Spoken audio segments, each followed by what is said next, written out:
तो पिछले उसकी तरह हमने ब्रेक डाउन प्रोसेसेस पढ़े थे, तो हम अब one by one in break down processes को डिफरेंट डाइलेक्ट्रिक मटेरियल पे अप्लाई करेंगे। सो फर्स्ट जो हमारा चैप्टर है वो ब्रेक डाउन इन गैसेस है। फिर उसके बाद हम ब्रेक डाउन इन लिक्विड पढ़ेंगे और वो सॉलिड पढ़ेंगे। ठीक है, so let's start with break down in gases. Okay,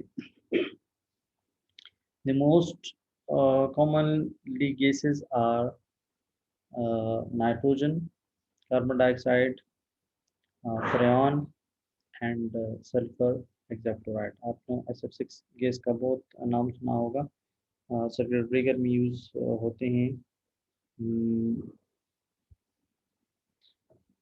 सो ये अच्छा, ये फ्रेन गैस जो है अमूमन रेफ्रिजरेटर्स में एज ए कूलेंट इस्तेमाल होता है, बट ये भी यानी डायरेक्ट्रिक मटेरियल्स हैं। Okay, so various phenomena occur in gaseous dielectric when a voltage is applied. When the applied voltage is low, small current flow between the electrodes and the insulation retain its electrical properties. If the applied voltage are large, the current flow through the insulation are very sharp and an electrical breakdown occurs. तो ये कह रहे हैं कि जब voltage कम होता है तो ज़ाहिरी बात है फिर वो इलेक्ट्रिकल स्ट्रेस कम होता है और डाइलेक्ट्रिक मटेरियल पे। मगर जैसे ही आप अप्लाइड वोल्टेज ज़्यादा करते हैं तो इलेक्ट्रिकल स्ट्रेस भी ज़्यादा होता है, जिसकी वजह से ब्रेक डाउन जल्दी अकर हो जाता है और बहुत ज़्यादा करंट जो है वो फ्लो करना स्टार्ट कर देता है।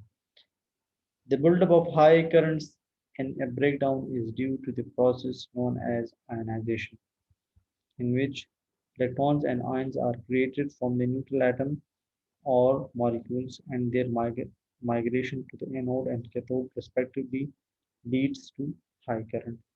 तो आयनाइजेशन और एक्साइटेशन हमने पिछले क्लास में पढ़ लिया था। सो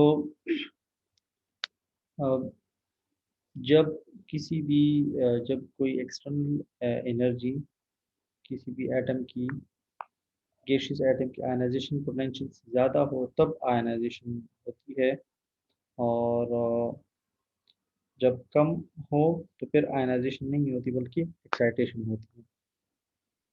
सो ये आयनाइजेशन की बात हो रही है कि जब आयनाइजेशन होता है तो ज़ाहिर बात है न्यूट्रल एटम जो है वो स्प्लिट हो जाता है इलेक्ट्रॉन्स नेगेटिव आयंस और प्रोटॉन्स यानी पॉजिटिव आयंस में। और इलेक्ट्रॉन्स आपको पता है एनोड की तरफ जाते हैं और जो प्रोटॉन्स हैं वो कैथोड की तरफ जाते हैं। ठीक है, अब यहाँ पे एक थ्योरी है,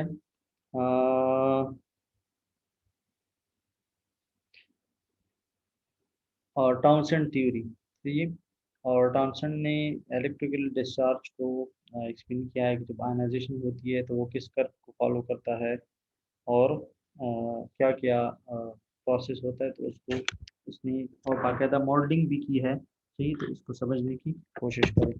When the electric field is applied across the two plane parallel electrodes, ये parallel electrodes हैं। सही, ये दो, ये कैथोड और ये anode. Any electron starting at the cathode will be accelerated more and more between collision with other gas molecule during its travel towards anode। अच्छा, ये कह रहे हैं कि अगर यहाँ पे पहले से ही यानी कुछ इलेक्ट्रॉन अगर मौजूद हैं तो इस इलेक्ट्रिकल फील्ड की वजह से क्या होगा कि ये यानी एक्सेलरेट करेंगे। सही है, यानी कैथोड उसको रिपेल करेगा। ठीक है, तो ये फास्ट मूविंग इलेक्ट्रॉन सर हमने लास्ट क्लास में पढ़ा था। ठीक है, तो ये फिर न्यूट्रल एटम के साथ कोलाइड करके और इलेक्ट्रॉन्स बना देता है। ठीक है, वो इलेक्ट्रॉन्स फिर कैथोड की तरफ जाती हैं और उससे बनने वाले जो प्रोटॉन्स हैं वो कैथोड की तरफ चले जाएं, इलेक्ट्रॉन एनोड की तरफ जाती हैं और प्रोटॉन कैथोड की तरफ चली जाती है। ठीक है। अच्छा, चलो इसकी इन्होंने जो मॉडलिंग की है तो उसको हम वो करते हैं हाँ एक्सप्लेन करते हैं। ठीक है। तो ये है फॉर एग्जांपल वो डिस्चार्ज ट्यूब, सही है। और ये जो है एनोड, ये कैथोड, सही है। ये पूरा स्पेस जो है ये डी है। इलेक्ट्रॉन्स एनोड की तरफ जाएंगे और प्रोटॉन जो है वो कैथोड की तरफ जाएंगे। तो हम एक्सपेरिमेंट स्टार्ट करने से पहले हम छोटा सा वो ले लेंगे डिस्टेंस। और इस छोटे से डिस्टेंस में हम यानी आयनाइजेशन, इलेक्ट्रॉन कितनी आयनाइजेशन हो रही है वो हम फाइंड कर लेंगे। और फिर आपको पता है ये तरीका होता है कि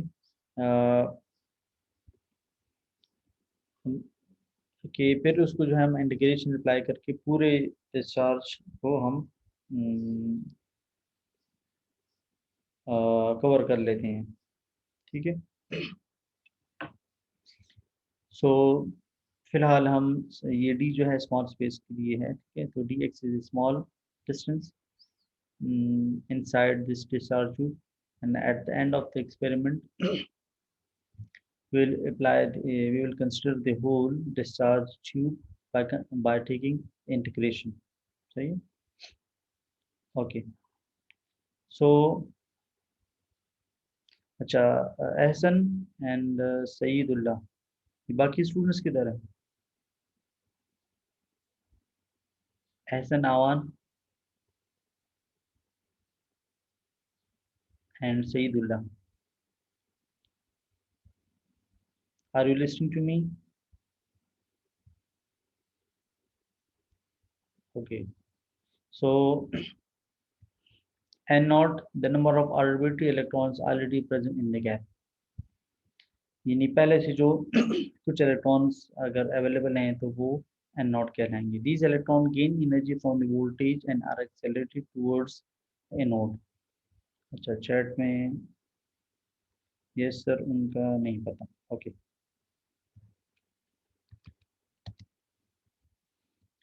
सो in the length dx the electrons suffer collision with the atom in their path, resulting in ionization process that produce free electrons and positive ions। होगा कुछ, चूंकि पहले से अगर कुछ इलेक्ट्रॉन मौजूद हैं तो इस वोल्टेज की वजह से वो इलेक्ट्रॉन्स की स्पीड स्पीड काइनेटिक एनर्जी उनको मिल जाएगी, जो कि हमने लास्ट क्लास में पढ़ा था कि किस तरह इलेक्ट्रॉन को काइनेटिक एनर्जी मिलती है वोल्टेज की मदद से। ठीक। ये इलेक्ट्रॉन्स हैं, ठीक है, ये इसको रिपेल करेंगे, ये इसको अट्रैक्ट करेगा, जिसकी वजह से इसको स्पीड मिल जाएगी। रास्ते में अगर कोई इलेक्ट्रॉन्स आ रहे हैं, रास्ते में अगर कोई एटम्स आ रहे हैं तो वो उनको भी आयनाइज कर लेगा। और फिर जो है यानी इस तरह ये आयनाइजेशन कोलिजन कहलाएगी। ठीक है। Dn is the newly produced electrons in the gap. N naught are already present electron, अगर पहले से कुछ इलेक्ट्रॉन मौजूद हैं जो कि इंसिडेंट इलेक्ट्रॉन के तौर पे काम करेंगे। ठीक है। और एटम्स को टारगेट करेंगे। और Dn फिर जब न्यूली बनेंगे तो ये वो Dn न्यूली प्रोड्यूस इलेक्ट्रॉन होंगे। सही। अच्छा, so Dn is directly proportion to N not. क्या मतलब है? इन पहले से जो इलेक्ट्रॉन्स मौजूद हैं गैप में वो जितने ज़्यादा होंगे तो न्यूली प्रोड्यूस इलेक्ट्रॉन उतने ज़्यादा प्रोड्यूस होंगे। जारी बात ये नहीं, फॉर एग्जांपल अगर पहले से दो इलेक्ट्रॉन मौजूद हैं और दो जब न्यूट्रल एटम्स के साथ टकराएंगे, अगर उनसे एक एक भी बनता है फॉर एग्जांपल, तो दो पहले से थे और दो न्यूली प्रोड्यूस हुए। अब अगर पहले से 10 इलेक्ट्रॉन्स मौजूद हैं और हर एक एक एक भी एजेक्ट करता है तो न्यूली प्रोड्यूस इलेक्ट्रॉन पर 10 होंगे। तो इस यानी पहले से अगर जितने पहले से मौजूद इलेक्ट्रॉन जितने ज़्यादा होंगे उतने जो है न्यूली प्रोड्यूस इलेक्ट्रॉन उतने ज़्यादा बनेंगे। तो यानी डायरेक्ट प्रोपोर्शन है। इसको इक्वेशन नंबर 1 है। दूसरा ये है कि D N is direct proportion to D X, यानी न्यूली प्रोड्यूस इलेक्ट्रॉन, नए बनने वाले इलेक्ट्रॉन्स आयनाइजेशन की वजह से वो ज़्यादा होंगे जितना स्पेस आप ज़्यादा लेंगे। यानी आप जाहिर बात है 2 सेंटीमीटर का गैप लेंगे तो उसमें जो गैशियस एटम होंगे वो कम होंगे। अब आप ज़्यादा स्पेस लेंगे, तो अब 2 सेंटीमीटर के बजाय आप 20 सेंटीमीटर फॉर एग्जाम्पल लेते हैं, तो उसमें मौजूद जो एटम्स होंगे वो फिर ज़्यादा होंगे। सही है? तो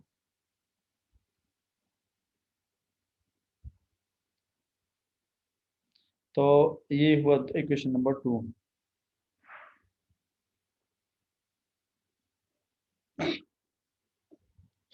Combining both equations, dn is directly proportional to n naught dx, इन दोनों इक्वेशन को कंबाइन कर लें, तो dn is directly proportional to n naught था, dn is directly proportional to x, अब dn is directly proportional to n naught dx। Okay, ठीक है। Okay, dn is equal to alpha n naught dx, ये proportionality वाला sign है, मगर ये proportionality वाला साइन नहीं है, ये अल्फा है। सही, इन दोनों को कंफ्यूज ना करें। सही, सो dn is equal to alpha n naught dx, where alpha is the first ionization coefficient, इसको फर्स्ट आयनाइजेशन कोएफिशिएंट कहते हैं। इसका इसका मतलब क्या है, ये असल में गैसियस मटेरियल का कांस्टेंट है। यानी आपने कौन सा गैस यूज़ किया है, for example carbon dioxide use किया है, तो उसके लिए जो मटेरियल कांस्टेंट होगा अल्फा, उसकी कुछ और वैल्यू होगी। अब अगर आपने पूरे डिस्चार्ज ट्यूब को किस से भर दिया है, फॉर एग्जांपल N2 से, नाइट्रोजन गैस से, तो उसका उसका अलग सा एक्सपेरिमेंट होगा। ठीक है, इसी तरह यानी हर एक की वो आयनाइजेशन कोएफिशिएंट डिफरेंट डिफरेंट है, तो गैसियस मटेरियल पे भी जाहिर बात है आयनाइजेशन प्रोसेस का डिपेंड होगा। तो आपने SF6 गैस यूज किया है, ठीक है, या कौन सा गैस यूज किया है?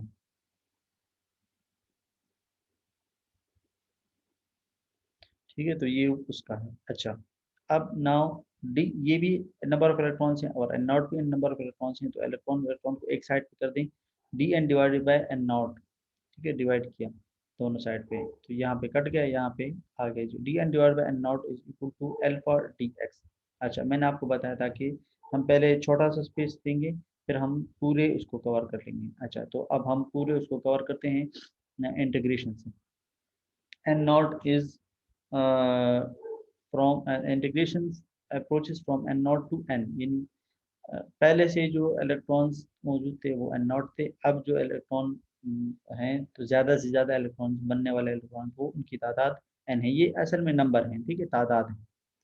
ओके, तो 1/n नॉट और डी इन जो है ये इस इंटीग्रेशन का, यानी ये यहाँ पे था पहले, मगर ये चूंकि अब हम इसको ज़्यादा कर रहे हैं, तो अब ये इसका ये with respect to N integration हो रही है। ठीक है, ओके, इज इक्वल टू 0 से d, यानी कम से कम डिस्टेंस कितना होना चाहिए, कम से कम तो जाहिर बात है 0 ही होगा, और ज़्यादा से ज़्यादा d, अगर आप यहाँ पे देखें तो ये देखिए पूरा d, तो ज़्यादा से ज़्यादा डिस्टेंस d।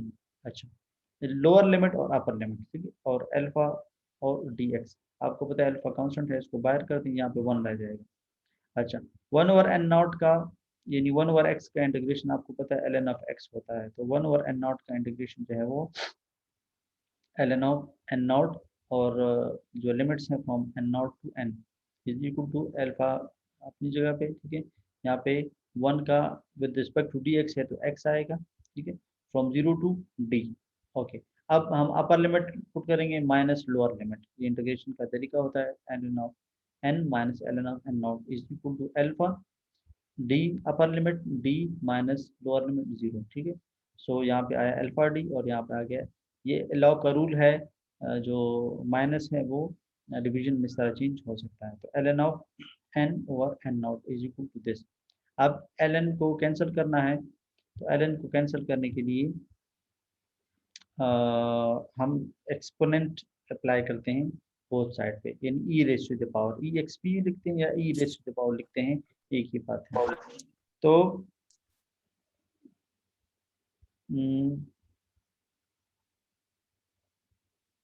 ओके,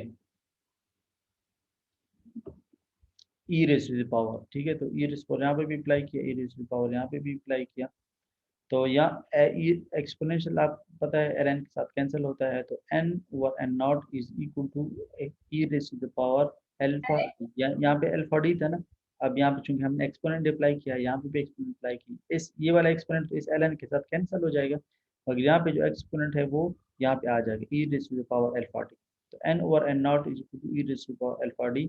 यहाँ से आप n फाइंड करें तो n is equal to n not e raise to the power alpha D. ये कह रहे हैं कि आयनाइजेशन के बाद जो न्यूली प्रोड्यूस इलेक्ट्रॉन्स हैं उनकी तादाद ये होगी। सही, ये इसका इक्वेशन आ गया। आपको अगर आपको करंट चाहिए तो आपको पता है कि number of electrons over time, ठीक है, रेट ऑफ चेंज ऑफ जो इलेक्ट्रॉन्स हैं वो उसको हम करंट कहते हैं। तो dividing both side by T N over T is equal to N not T, ये भी इलेक्ट्रॉन की तादाद है, ये भी इलेक्ट्रॉन की तादाद है। So I is equal to I naught, यानी इसका जो करंट होगा वो आई कहलाएगा, तो इसका करंट आई नॉट कहलाएगा। ठीक है, I naught is the current due to the already present electrons in the gap, and I is the current that is produced after the ionization process. Okay, so I is equal to I naught e raised to the power alpha d।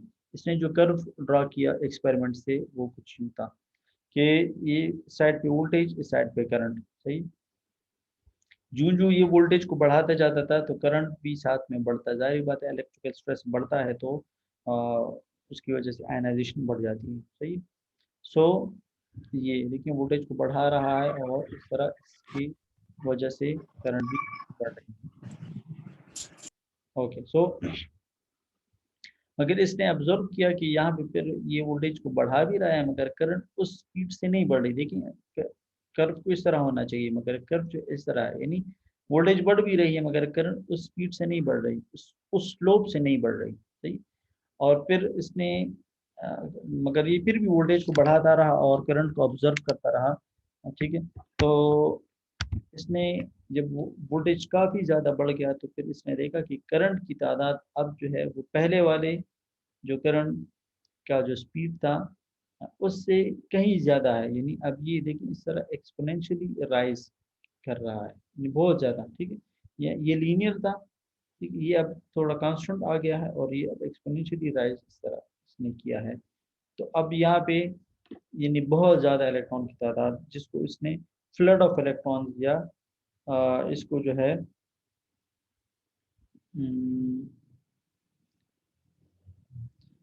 इसको एवेलांच reason उसने नाम दिया, एवेलांच flood of electrons को कहते हैं।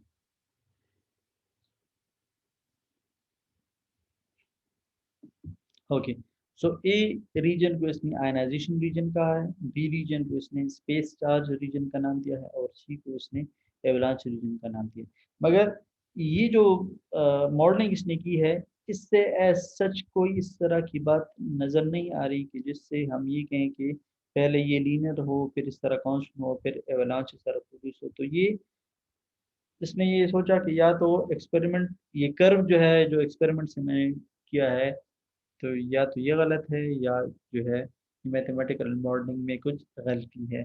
तो फिर बाद में ये इसकी करेक्शन हुई कि एक्सपेरिमेंट तो इसका ठीक था क्योंकि एक्सपेरिमेंट तो जो वो ऑब्जर्व करता जाता था उस तरह की वो रीडिंग लेता जाता और रीडिंग से कर उसने बनाई। फिर यहाँ पे इसने एक और चीज़ मिस की है जिसकी वजह से यहाँ पे पहले ये कांस्टेंट आ रहा है और वो फिर जो है वो बहुत ज़्यादा एवरेज प्रोड्यूस हुआ है। तो जो चीज़ इसने मिस की है वो रोल ऑफ पॉजिटिव आयन। क्या मतलब role of positive ion? Role of positive ion का ये मतलब है, वापस इस तरफ जाते हैं, देखिए इलेक्ट्रॉन जहाँ पे जो इलेक्ट्रॉन्स प्रोड्यूस हो रहे हैं नए वाले तो वो तो इधर जा रहे हैं और प्रोटॉन जो है वो इधर आ रहे हैं। सही, यहाँ तक तो बात ठीक है, मगर प्रोटॉन की जो जो मास है, उसका जो वज़न है वो इलेक्ट्रॉन से काफ़ी ज़्यादा है। सही, यानी एक प्रोटॉन जो है वो 1080 इलेक्ट्रॉन्स के मास के बराबर है एक प्रोटॉन की। यानी तराजू की एक साइड पे एक प्रोटॉन रखें और दूसरी साइड पे 1080 के करीब इलेक्ट्रॉन रखें, तब जाके ये बराबर होंगे, ये वजन बैलेंस हो जाएगा। ठीक है, सो ये इतने वजनी हैं। ठीक है, तो ये प्रोटॉन, अब इसने जो चीज़ मिस की है वो है रोल ऑफ पॉजिटिव आयन, यानी पॉजिटिव आयन का किरदार। वो किस तरह, ये जो पॉजिटिव आयन है वो यहाँ पे प्रोटॉन की तरफ जा रहे हैं और यहाँ पे एकमुलेट होते जा रहे हैं। सही, ये यहाँ पे जमा हो रहे हैं। सही, और ये काफ़ी वजनी भी हैं। ठीक है, इसने पूरे इस तरह कैथोड को कवर कर लिया है। तो देखिए अब यहाँ पे वोल्टेज ये बढ़ा भी रहा है, वोल्टेज बढ़ भी रहा है, मगर और आयनाइजेशन नहीं हो रही। उसकी वजह ये है कि यहाँ पे जो इलेक्ट्रिकल फील्ड है वो कमज़ोर हो गया है। देखिए ना, जो इलेक्ट्रोड है वो कवर किया है किस चीज़ ने, प्रोटॉन्स ने। सही है। इसकी मिसाल इस तरह है, जैसे आप एक इलेक्ट्रोड पे वार्निश कर दें, तो अगर आप वोल्टेज बढ़ाएंगे भी तो फील्ड नहीं बढ़ेगा। तो स्पेस चार्ज जो रीजन था वो असल में इन प्रोटॉन्स की एक्यूमुलेशन की वजह से हुआ। अच्छा, फिर क्या हुआ, क्योंकि वोल्टेज को तो वो और भी बढ़ा रहा था, इतना ज़्यादा उसने वोल्टेज को बढ़ा दिया कि अब जब थोड़े बहुत जो यानी बिल्कुल स्टॉप नहीं हुआ था, थोड़ी थोड़ी करंट फिर भी प्रोड्यूस हो रही थी, ठीक है ना। यहाँ पे तो लीनियर था, मगर यहाँ पे थोड़े बहुत यानी वो करंट तो था, ये नहीं है कि बिल्कुल करंट जीरो था, ठीक है ना। फिर जो है वो इस तरह का वो प्रोड्यूस हुआ। सो अब जो है यानी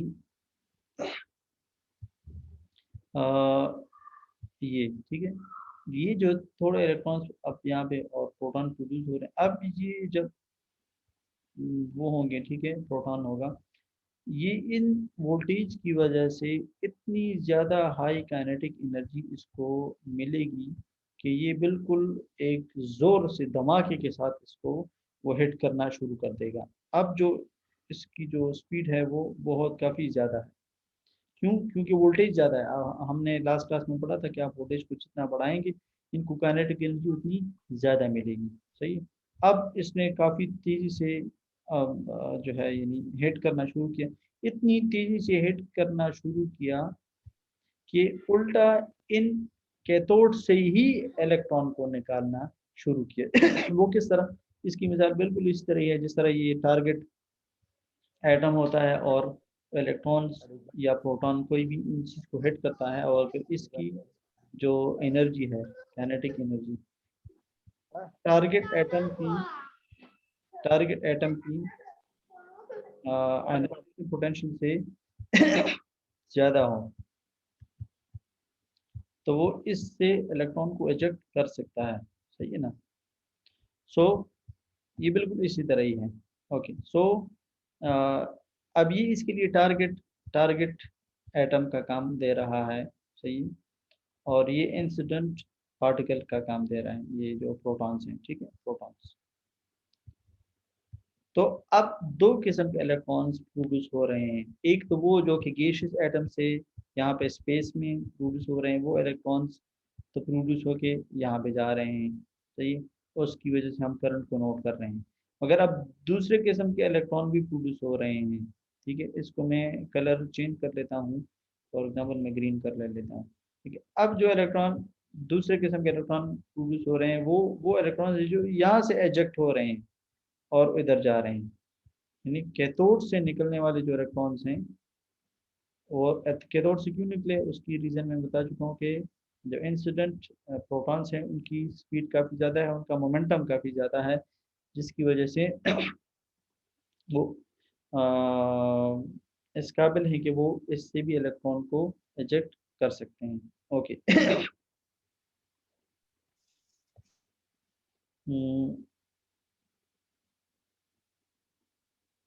अच्छा, सो ये the role of positive ion. अब इसकी हम मॉडलिंग करते हैं। सही।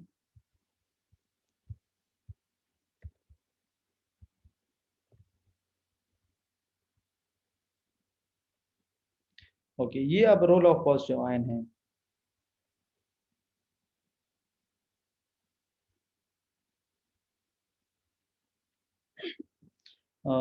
लेट N2, अच्छा अब यहाँ पे N2 भी इंट्रोड्यूस हो गया है।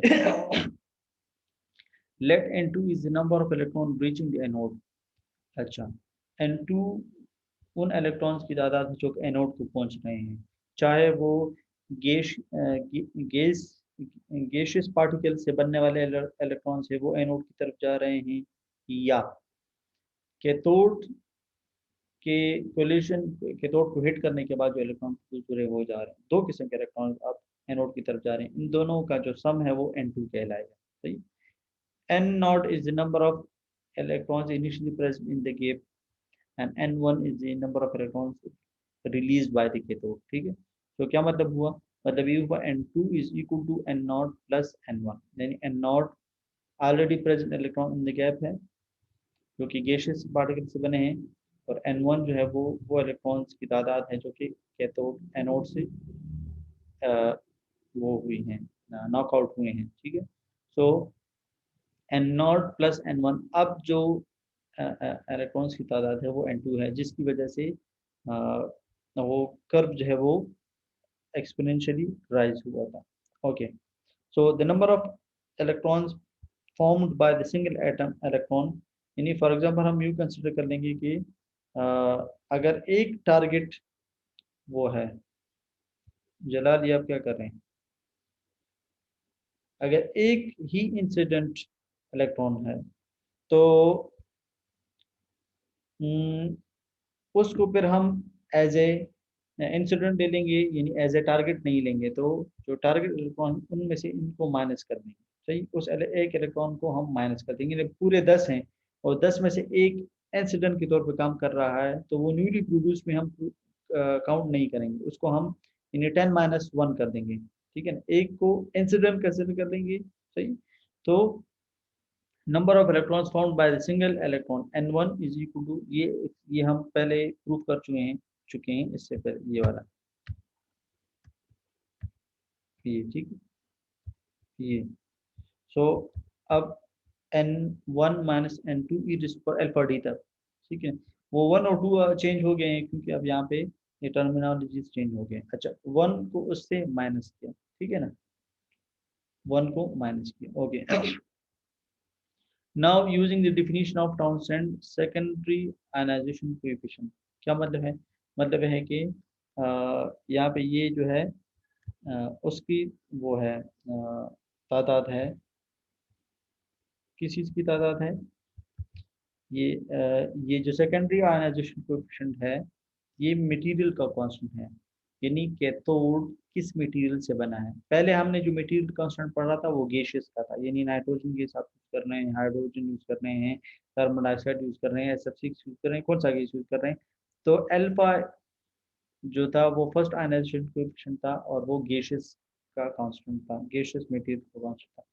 अब जो सेकेंडरी आयनाइजेशन कोएफिशिएंट हम यूज करेंगे वो कैथोड की मटेरियल का है, कैथोड किस मटेरियल से बना है, एल्यूमिनियम से बना है, कॉपर से बना है, आयरन से बना है, जिंक से बना है। तो हर एक का अपना अपना मटेरियल कांस्टेंट होता है, तो उसको हम गेमा का नाम देंगे।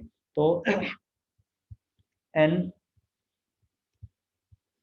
ठीक है, गेमा डिपेंड ऑन मटेरियल कांस्टेंट। तो अब यहाँ पे जो होगा n1 इज इक्वल टू गेमा, बाकी वही है n2 की raise to power alpha D minus 1, अगर यहाँ पे सिर्फ हमने गेमा लिख दिया, ठीक है। Putting equation number 2 in equation number 1, ठीक, जो इक्वेशन नंबर 1 था हमारा ये ये वाला, ठीक है, n2 is equal to N not plus n1। तो इसमें हम n2 की वैल्यू को पुट कर देंगे, सॉरी n1 की वैल्यू को पुट कर देंगे, तो हमारे पास आएगा n2 plus n2 is equal to N not plus n1 था ना, अब n1 की बजाय ये लिख लेंगे हम गेमा। गेमा मैं आपको बार बार बता रहा हूँ, ये सेकेंडरी आयनाइजेशन कोएफिशिएंट है जो कि कैथोड की मटेरियल के लिए यूज होता है। ओके, सो गेमा n2 e raised to the power alpha d minus 1, okay. अब एन नॉट, एन नॉट जो है इसको, यानी इसको इधर ले आए, ठीक है, क्योंकि यहाँ पे भी n2 है, यहाँ पे भी n2 है, तो इनको अब कॉमन लेना है, तो इसलिए इसको इधर ले आए, तो N not is equal to n2 minus gamma n2 E to power alpha D minus 1, n2 common ले, यहाँ पे 1 आ जाएगा, 1 minus gamma E to power alpha D minus 1, सही है। यहाँ से n2 फाइंड कर लें, n2 is equal to N not divide by 1 minus gamma E to power alpha D, ठीक है, ओके। अब as N n is equal to N not E raise to power alpha D, ये हमने पहले prove किया था, वो correction से पहले की बात है, ठीक है। Now let N not approaches to n2 because of positive ion role, यानी अब पहले उसमें तो पॉजिटिव आयन का रोल नहीं था, तब हमारे पास जो प्रूफ आया था वो n is equal to N not E raise to power alpha D था। अगर अब तो हमें पता लग गया है कि अब पॉजिटिव आयन का भी रोल है इसमें, तो अब एन नॉट जो है वो एन N2 को अप्रोच करेगा, यानी अब इसमें आपने N2 जो electron that has been release by the cathode material वो भी हमने काउंट करने हैं, सही। So now N0 approaches to N2, so N is equal to N2 e raised to the power alpha D होगा, ठीक है ना। पहले N0 था, अब चूंकि रोल ऑफ पॉजिटिव आयन दिया गया है तो अब ये N2 होगा, N2 e raised to the power alpha D. इसको इक्वेशन नंबर 4 कहें। ये जो हमने N2 प्रूव किया है इसको लें और इस इक्वेशन नंबर 4 में पुट कर दें। Putting equation number 3 equation number 4, तो N2 is equal to N is equal to ये पूरा आपका N2 था, e raise to the power alpha D अपनी जगह पे। तो ये आ गया है अब N की जो वैल्यू है वो आ गई है, ठीक है। अब अगर हम देखें तो लेट पुट गेमा इज इक्वल टू 0, अगर मैं गेमा को 0 कर लेता हूँ, ठीक है, तो हमारे पास आ जाएगा N is equal to N0, ये नीचे सारा 1 हो जाएगा, ठीक है ना। गेमा ये पूरा 0 आ जाएगा, तो 1 माइनस 0 1, ठीक है।